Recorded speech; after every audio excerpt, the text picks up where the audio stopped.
10 carros brasileiros que eram odiados e vieram para dominar. Volkswagen Gol, 1980. O Volkswagen Gol, lançado em 1980 como substituto do Fusca no segmento de entrada da marca alemã, exemplifica perfeitamente este fenômeno de rejeição inicial, seguida por aceitação massiva e dominação de mercado, representando um dos casos mais emblemáticos da indústria automobilística brasileira, onde um veículo inicialmente considerado feio, mal acabado e tecnologicamente ultrapassado conseguiu conquistar o coração dos brasileiros através de uma combinação irresistível de preço acessível, economia de combustível, facilidade de manutenção e capacidade de adaptação às condições adversas das estradas nacionais. Quando o Gol chegou ao mercado, muitos críticos e consumidores compararam desfavoravelmente com o icônico Fusca, considerando seu design angular e despojado uma traição aos valores estéticos que haviam consagrado o besouro alemão, enquanto outros apontavam problemas de qualidade de construção, acabamento interior rudimentar e performance modesta como evidências de que a Volkswagen havia perdido o foco na qualidade que tradicionalmente caracterizava seus produtos. No entanto, o Gol rapidamente demonstrou qualidades que se alinhavam perfeitamente com as necessidades e possibilidades econômicas da classe média brasileira emergente, oferecendo um automóvel moderno com motor refrigerado a água, direção mais precisa que o Fusca, maior espaço interno aproveitável e consumo de combustível que permitia mobilidade individual, mesmo durante os períodos de crise econômica que marcaram a década de 1980, estabelecendo gradualmente uma reputação de confiabilidade, durabilidade que transformou críticas iniciais em elogios entusiastas, e fidelidade de marca que perdurou por décadas.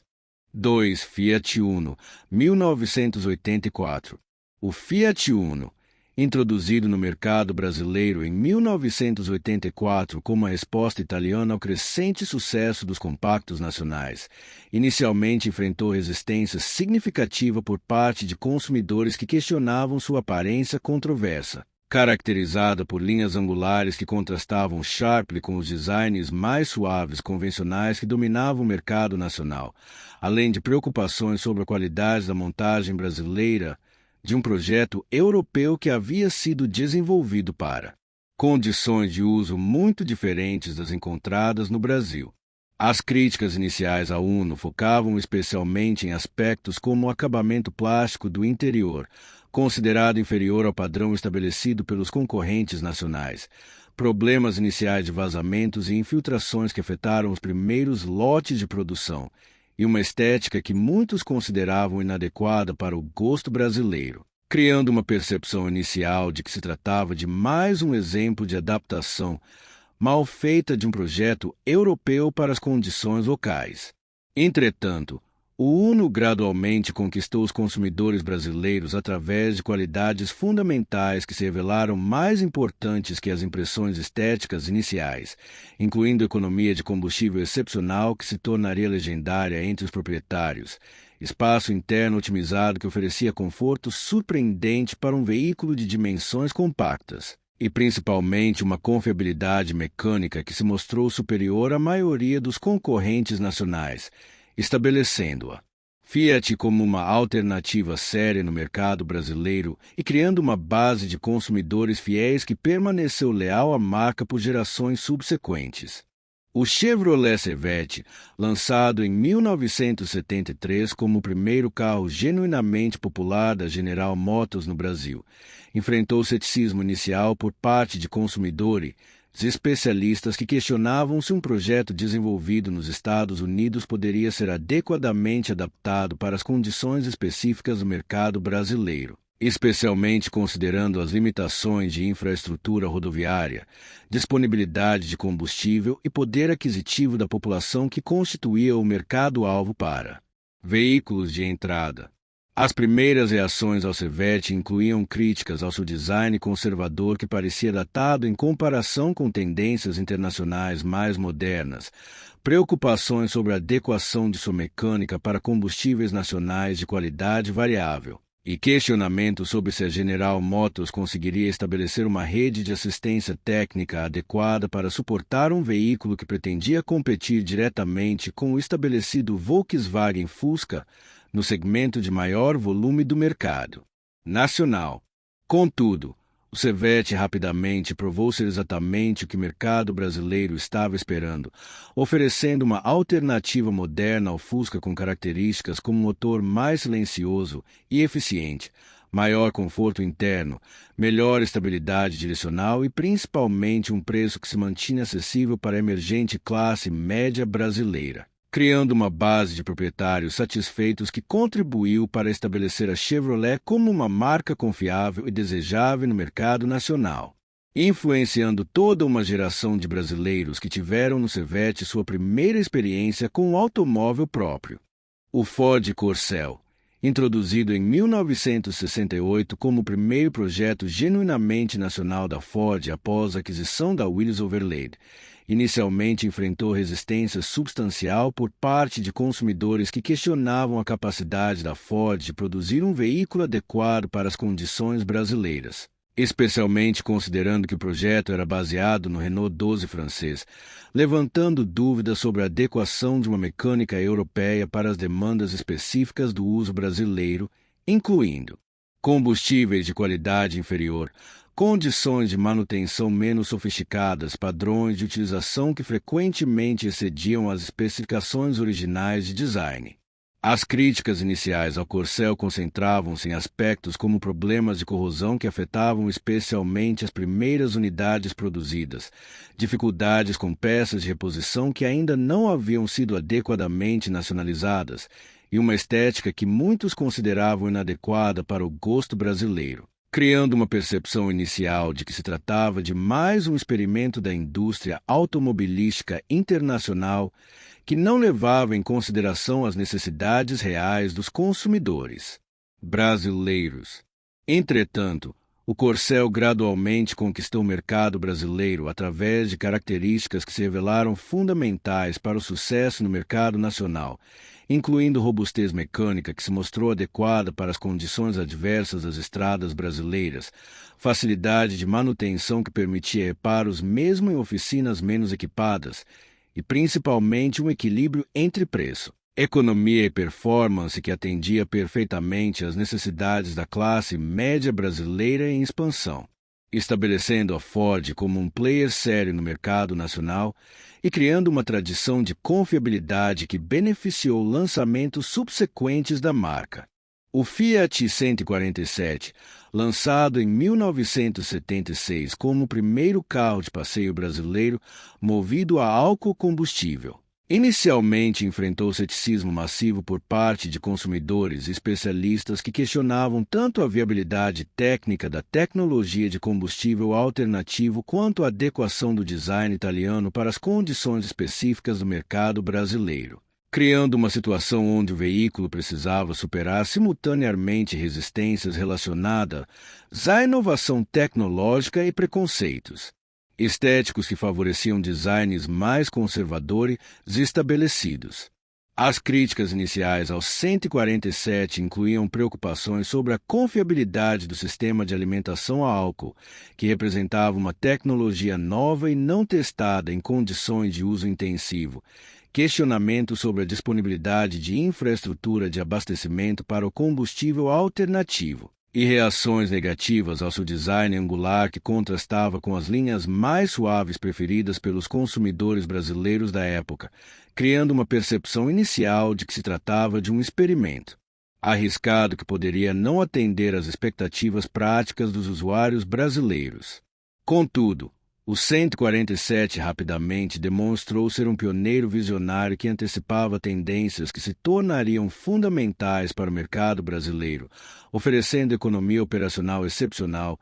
através do combustível álcool subsidiado pelo governo, design inovador que se revelou mais funcional e prático que as alternativas conservadoras, e principalmente uma combinação de tecnologia avançada com preço acessível que estabeleceu novos padrões para o segmento de veículos compactos, criando uma base de usuários entusiastas que reconheciam o 147 como um marco na evolução da indústria automobilística brasileira. O Volkswagen Paraty, lançado em 1982 como uma extensão do sucesso do Gol no segmento de station wagons, inicialmente enfrentou reações mistas por parte de consumidores que questionavam se o mercado brasileiro estava preparado para aceitar um veículo utilitário que combinava características de carro de passeio com capacidade de carga, especialmente considerando que o conceito de station wagon ainda era relativamente novo no Brasil e competia diretamente com caminhonetes que dominavam o segmento de veículos utilitários. As primeiras impressões sobre a Paraty incluíam ceticismo sobre sua aparência, que alguns consideravam comprometida pela extensão da carroceria original do Gol, preocupações sobre se a estrutura modificada manteria a confiabilidade mecânica que havia estabelecido a reputação do modelo original, e questionamentos sobre se haveria demanda suficiente para justificar a produção de um veículo que parecia ocupar uma posição intermediária entre carros de passeio e veículos comerciais. Entretanto, a Paraty rapidamente encontrou seu nicho no mercado brasileiro, atendendo uma demanda latente por veículos que oferecessem versatilidade sem sacrificar o conforto e a economia de um carro de passeio, estabelecendo-se como a escolha preferida de profissionais liberais, pequenos empresários e famílias que necessitavam de capacidade de carga adicional, sem abrir mão das características que haviam tornado o Gol um sucesso, criando um segmento de mercado praticamente inexistente antes de seu lançamento e influenciando o desenvolvimento de uma categoria inteira de veículos utilitários derivados de plataformas de carros de passeio. O Chevrolet Monza, introduzido em 1982 como a resposta da General Motors ao crescente mercado de sedãs médios no Brasil, inicialmente enfrentou resistência por parte de consumidores que questionavam se a marca americana conseguiria competir efetivamente com os estabelecidos Volkswagen Santana e Ford Del Rey no segmento premium do mercado nacional, especialmente considerando que o Monza representava a primeira tentativa séria da Chevrolet de conquistar consumidores que tradicionalmente preferiam marcas europeias para veículos de maior prestígio e sofisticação.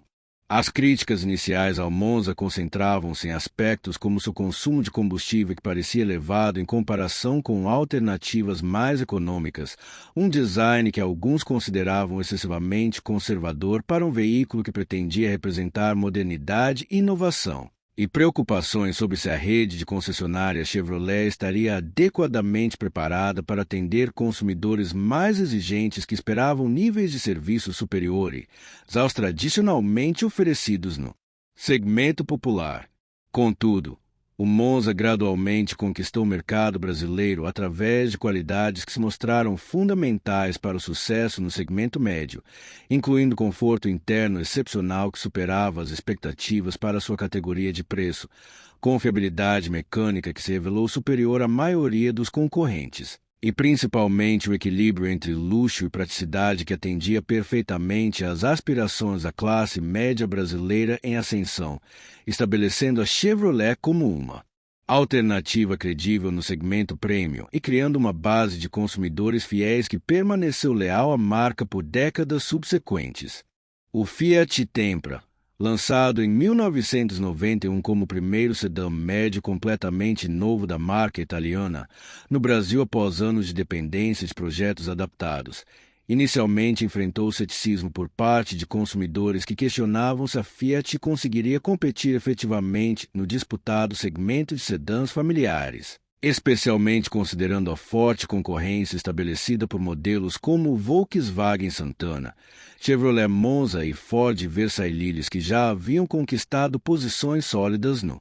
mercado nacional. As primeiras reações ao Tempra incluíam críticas ao seu design, que alguns consideravam excessivamente europeu para o gosto brasileiro, preocupações sobre a adequação de sua mecânica para as condições específicas do uso nacional, e questionamentos sobre se a rede de concessionárias Fiat estaria preparada para oferecer o nível de suporte esperado por consumidores do segmento médio que tradicionalmente demandavam padrões de atendimento mais elevados. Entretanto, O Tempra rapidamente demonstrou qualidades que o diferenciaram positivamente da concorrência, oferecendo tecnologia mais avançada que a maioria dos rivais nacionais, economia de combustível superior e principalmente um conjunto de características que incluíam conforto, segurança e performance que estabeleceram novos padrões para o segmento, conquistando gradualmente consumidores que inicialmente haviam sido céticos sobre a capacidade da Fiat de produzir um sedã familiar, competitivo no mercado brasileiro. O Chevrolet Celta, lançado em 2000 como a entrada da General Motors no segmento de carros populares que havia sido dominado por décadas pelo Volkswagen Gol, inicialmente enfrentou reações céticas por parte de consumidores e especialistas que questionavam se a Chevrolet conseguiria competir efetivamente no mercado onde a liderança da Volkswagen parecia consolidada e onde os consumidores haviam desenvolvido expectativas muito específicas sobre o que constituía um bom carro popular brasileiro.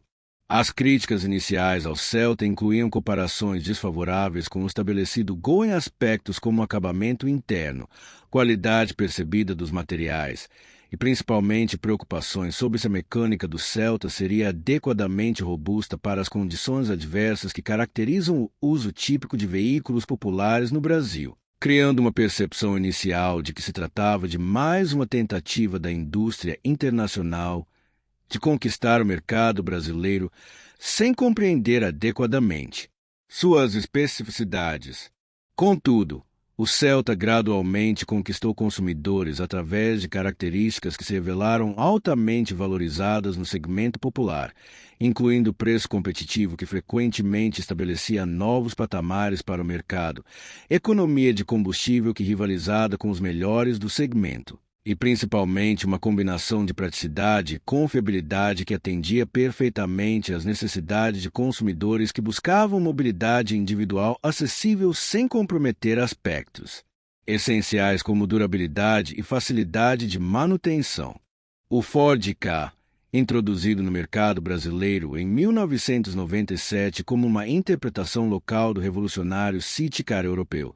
inicialmente provocou reações extremamente polarizadas por parte de consumidores que ou adoravam seu design inovador e diferenciado ou rejeitavam completamente como inadequado para o mercado brasileiro, criando uma situação única onde um veículo simultaneamente atraía atenção massiva e enfrentava resistência significativa por parte de segmentos conservadores do mercado que preferiam designs mais convencionais estabelecidos. As críticas iniciais ao Ka concentravam-se principalmente em seu visual controverso que quebrava praticamente todos os paradigmas estéticos que haviam dominado o mercado brasileiro até então. Preocupações sobre seu tamanho compacto ofereceria espaço interno adequado para as necessidades típicas dos consumidores brasileiros. E questionamento sobre se a Ford conseguiria estabelecer um posicionamento de mercado claro para um veículo que parecia desafiar categorias tradicionais de classificação automobilística. Entretanto, o Ka rapidamente encontrou seu público entre consumidores jovens e urbanos que valorizavam exatamente as características que inicialmente haviam gerado críticas, incluindo seu design distintivo que permitia diferenciação pessoal no mercado dominado por modelos similares, facilidade de estacionamento e manobra em ambientes urbanos congestionados, e principalmente um caráter único que transformava a experiência de dirigir de uma necessidade prática numa expressão de personalidade. Estilo de vida, estabelecendo um nicho de mercado que influenciou o desenvolvimento de toda uma categoria de veículos urbanos diferenciados que priorizavam personalidade sobre convenções tradicionais de design e funcionalidade. Estes 10 veículos representam coletivamente uma narrativa fascinante sobre a evolução do mercado automobilístico brasileiro e a complexa relação entre expectativas iniciais dos consumidores e realidades práticas que determinam o sucesso comercial de longo prazo, demonstrando como fatores como adequação às condições locais, preço acessível, economia operacional e confiabilidade mecânica frequentemente superam considerações estéticas e comparações com padrões internacionais na determinação das preferências reais dos consumidores brasileiros.